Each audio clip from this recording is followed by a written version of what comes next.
which is why we put in place tough. They were howling at the spending decisions. They wouldn't take them. His Chancellor ignored all the warnings and ploughed ahead with an unprecedented borrowing spree. And we'll stick to those spending decisions, and our focus is absolutely on growth. But their record... 130,000 to 300,000 jobs lost. That's what Starmer claimed in yesterday's PMQs before being utterly demolished by the Prime Minister. The Labour leader's face said it all, as his carefully crafted narrative crumbled under scrutiny. In what might be the most embarrassing PMQ session yet, Starmer was left scrambling to defend his accusations while facing mockery from across the chamber. What exactly did Starmer get so wrong, and how did his claims about taxes and job losses collapse so spectacularly? The full breakdown reveals a pattern that should concern every voter. Before we move on, I'd like to ask you a small favor. If you appreciate this content, please take a second to like this video and subscribe to the channel. Over 98% of you watch the videos without subscribing. It costs you nothing, but it makes a huge difference to us. So, did you click the subscribe button? Great, thank you so much. Now, back to the video. In Wednesday's PMQs, Sir Keir Starmer's opening salvo about job losses landed with all the authority you'd expect from the leader of the opposition, until the facts got in the way. The consortium says 2/3 of businesses will have to raise prices to cope with his tax hike. They flatlined the economy. They flatlined the economy. A mini budget that crashed the economy. Starmer kicked off proceedings with a dramatic claim that the government's budget would result in between 130,000 and 300,000 job losses across the UK. His face, stern and confident, suggested absolute certainty in these figures as he painted a picture of economic devastation. The Prime Minister wasn't having any of it. With equal conviction, she fired back that thousands of new jobs were actually being created under her government's policies. Wages are up higher than prices, she asserted, leaving Starmer visibly flustered as his narrative began to unravel. The chamber, initially hushed during Starmer's opening remarks, erupted with supportive cheers from the Conservative benches. His Chancellor ignored all the warnings and ploughed ahead with an unprecedented borrowing spree. And we'll stick to those spending decisions, and our focus is absolutely on growth. But their record... What makes this exchange particularly revealing isn't just the contradictory claims about employment figures, but Starmer's awkward position on policy. In a moment that drew audible mockery from MPs, he found himself attacking policies he couldn't commit to reversing. The Prime Minister seized on this contradiction. He wants all the benefits of our budget in terms of investment, but doesn't want to pay for it. This accusation left Starmer shifting uncomfortably at the dispatch box, unable to provide a coherent rebuttal. Now we have businesses saying they will raise prices to cover his jobs tax, which is why we put in place tough. They were howling at the spending decisions. They wouldn't take them. Perhaps the most damaging moment came when the PM confronted Starmer about the £22 billion black hole his government allegedly left behind. As she detailed this financial legacy, cameras caught Starmer's face transitioning from confident opposition leader to a man desperately trying to maintain composure. His usual assurance crumbled as he glanced nervously at colleagues, seeming to search for support that wasn't forthcoming. We have an energy policy that will drive up bills, and all the while we are spending more day to day. But we have an ironclad commitment to our fiscal rules.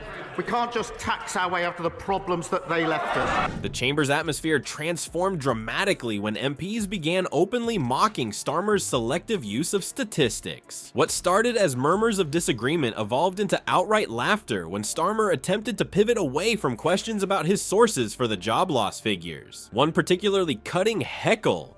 "Where did you get those numbers? The back of a fag packet?" drew roars from the government benches and left Starmer momentarily speechless. This selective approach to facts extended beyond employment statistics. When pressed on whether he would reverse specific policies he was criticizing, Starmer's responses became noticeably evasive. The Prime Minister capitalized on this, asking pointedly, if these policies are so destructive, will the right honorable gentleman commit to reversing them? His non-answer spoke volumes, triggering another wave of jeers.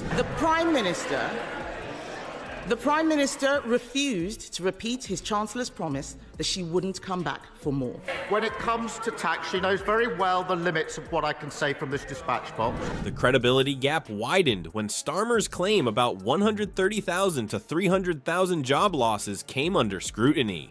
Treasury figures presented during the exchange suggested a completely different economic outlook, with projected job growth in key sectors including renewable energy, manufacturing, and technology. The Prime Minister didn't miss the opportunity to highlight this discrepancy, stating that the leader of the opposition seems to be reading from an entirely different economic forecast than the one produced by independent analysts. We took the right and difficult decisions at the budget, decisions that they did not have the courage to take, which left us. Will he now rule out any new tax rises this year? Economists from multiple institutions have indeed questioned Starmer's job loss figures. The Institute for Fiscal Studies noted that while some sectors might face challenges, the overall employment impact of the budget would likely be significantly more nuanced than Starmer's stark predictions. This contradiction between Starmer's claims and expert analysis didn't go unnoticed by MPs, who began calling out wrong again with increasing frequency as the session continued. Why does the Prime Minister think British people should pay to surrender something that is already ours? Prime Minister. To be pleased to know the Chancellor will be in place for many, many years to come. She'll outstrip them. Which will be disastrous and which will land taxpayers with a multi-billion pound bill.